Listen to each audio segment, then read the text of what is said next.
Hello friends, in this video I'm just going to explain how to reset default settings, default control settings in Forza Horizon.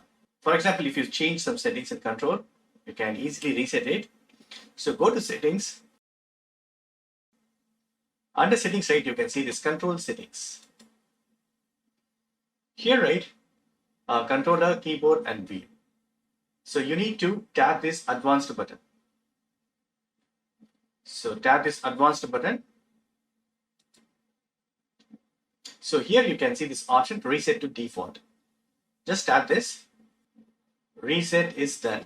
For example, I'm going to turn off this. Now I'm going to reset to default.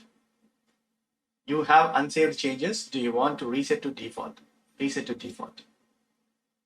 So that's it. Now enter accept. Even if you want to reset default settings to the steering wheel, that also you can do. So choose wheel, and here we need to come to advanced. So here, right, I'm going to set reset to default. There is no changes because I didn't make any changes. Now I'm going to reset to default. You have unsaved changes. Do you want to reset to default? Yes, reset to default. So that's it, friends. This is the way you can reset default settings. And one more thing, another settings also you can reset it. I will show this. So need to accept and going back.